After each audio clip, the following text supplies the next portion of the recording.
ሰላም ጤና ይስጥልን። ይህንን መረጃ ላይክ አድርጎም ኦርቶዶክሳዊ መረጃዎቻችን ጀምረዋል። የታላቁ መምህራችን የመምህር ዘላለም ወንድሙ እረፍትን ተከትሎ ሽኝት መርሃ ግብሮች ሲካሄዱ ነበረ። በሀገር አሜሪካ በድንገት እረፍቱን የሰማነው መምህር ዘላለም ወንድሙ እነሆ ዛሬ ሐሙስ ወደ ኢትዮጵያ ገብቷል። ይህንን ተከትሎ በቦሌ አየር ማረፊያ አቀባበል የተደረገ ሲሆን ከዚያም በቦሌ ደብረ ሳሌም መድኃኔዓለም ቤተክርስቲያን በመቀጠል ወደ መስቀል አደባባይም ጉዞዎች ተካሂደዋል። በመስቀል አደባባይም ልዩ ልዩ ዝግጅቶች የተካሄዱ ይገኛሉ። በዛሬ መረጃችን ይህንንናም የሚነበብ የተኖረ ትህትና በሚል ሰፋ ያለ ጥንክር የምናቀርብላችሁ ይሆናል። ሰብስክራይብ በማድረግ ላይክ፣ ሼር በማድረግ መረጃውን በማዳረስ ከጎናችን እንድትቆሙ እየጋበዝ ወደ ዝርዝሩ ጥንክር አመራ።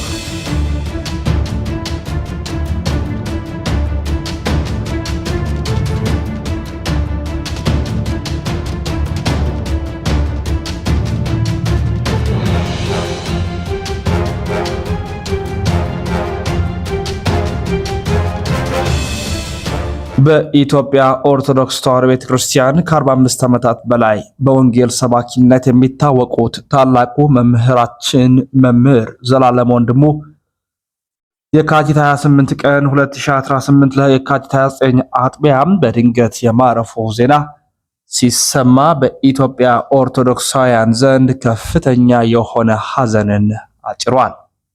መምህር ዘላለም ወንድሙ ከረፈ በኋላ ወይም የማረፉ ወሬ ከተሰማ በኋላ በርካቶች በማህበራዊ ሚዲያዎቻቸው እንዲሁም ሊቃነ ጳጳሳትም ጭምር በአካል እየተገለጡ ሐዘናቸውን ገልጠዋል። በዚህም በአገር አሜሪካ የተለያዩ የመርሃ ግብሮች ሲካሄዱ የሽኝት መርሃ ግብሩን ብፁዕ አቡነ ፋኑኤልም በታደሙበት ጸሎተ ፍትሐት ተካሂዶ ሽኝቱም ተደርጓል።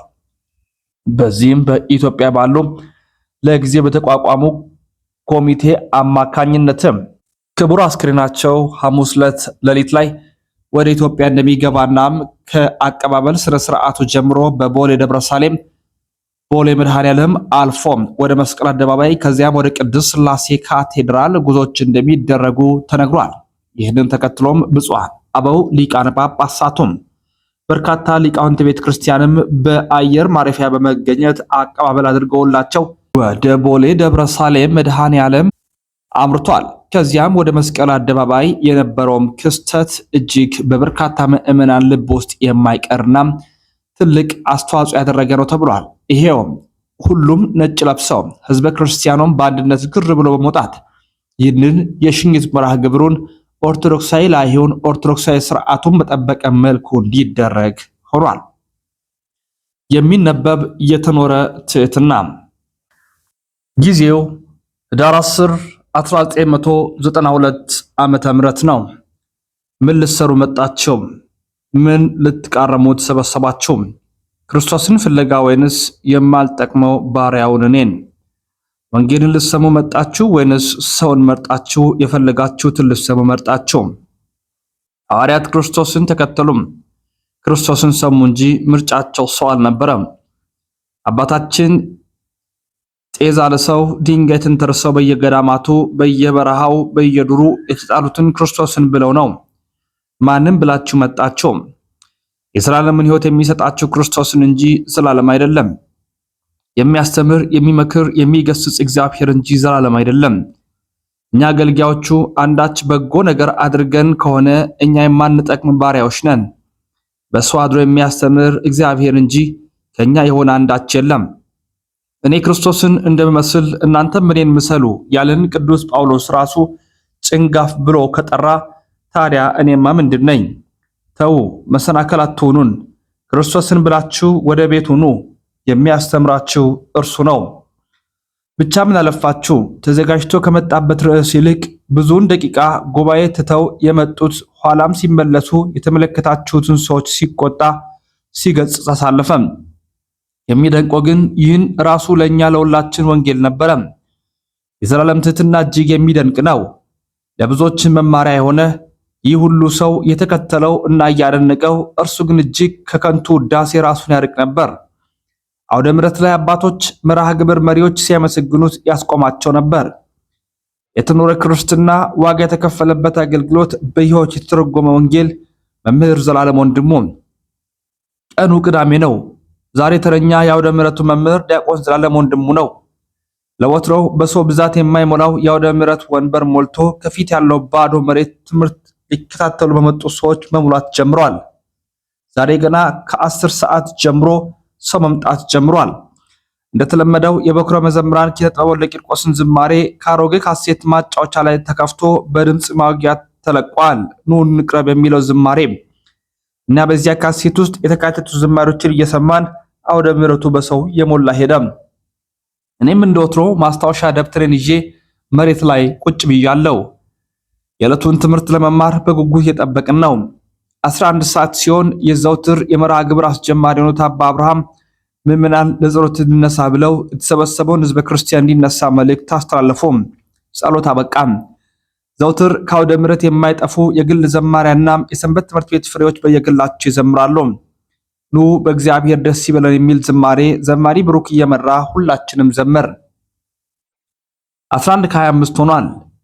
መምህራችን ዲያቆን ዘላለም ወንድሙ ማስተማር የሚጀምርበት ሰዓት ነበር፣ ግን እስካሁን አልተገኘም። ዲያቆን ዘላለም ወንድሙ ከሚመሰገንበት ጥንካሬ ውስጥ አንዱ ሰዓት አክባሪነቱ ነው። ምን ይቅጠመው ምን አይታወቅም፣ አልተገኘም። ለመማር የመጣው የገበያ ሕዝብ ያህል ቁጥር ብዙ የሆነ ምዕመን እርስ በእርሱ ከጎኑ ካለው ሰው ጋር በሹክሹክታ መጠያየቅ ጀመረ። ዛሬ ዘላለም አይመጣም እንዴ? የብዙዎች ጥያቄ ሆነ። የመርሃ ግብር መሪው አባ አብርሃም ተጨማሪ መዝሙሮችን እየዘመሩ ጉባኤው የተወሰኑ ደቂቃዎችን እንዲቀጥል አደረጉ። ዘላለም ምን ሆነ ይሆን? አድርጎት የማያውቀውን ስልክ እንዳይደወል የተንቀሳቃሽ ስልክ ዘመን አይደለም። ምን ገጠመው መምህራችን? ይህ ሁሉ ሕዝብማ ቃል እግዚአብሔርን ሳይሰማ አይሄድም ብለው አባ አብርሃም ዘወትር ከጉባኤ የማይጠፋውን ታዛዥ የሆነ ተተኪ መምህር ስሙ ለጊዜው የቀየን ጉባኤ ውስጥ ስለነበር እርሱን እንዲያስተምር እድሉን ሰጡት።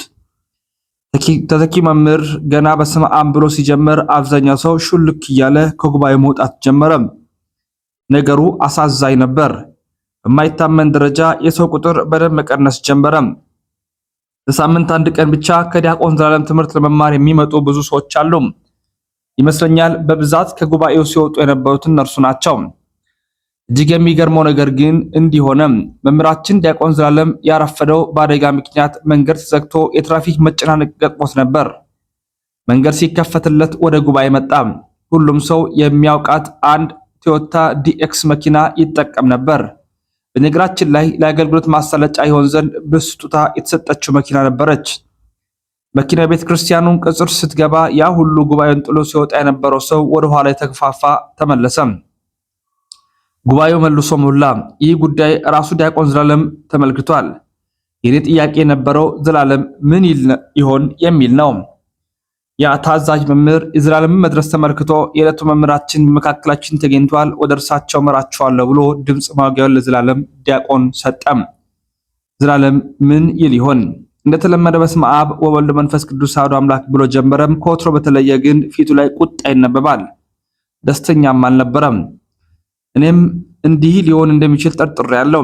ዘላለም ዘወትር ሲጀምር እንደየማዕረጉ ሰላምታ ሰጥቶ እርሱን ተናግሮ ለሰሚው እዝነ ልቦና ለራሱ ደግሞ ተናጋሪ አንደበትን እግዚአብሔር እንዲሰጥ ጠይቆ ወደ ትምህርቱ ይገባል። ዛሬ ግን የተለየ ነው።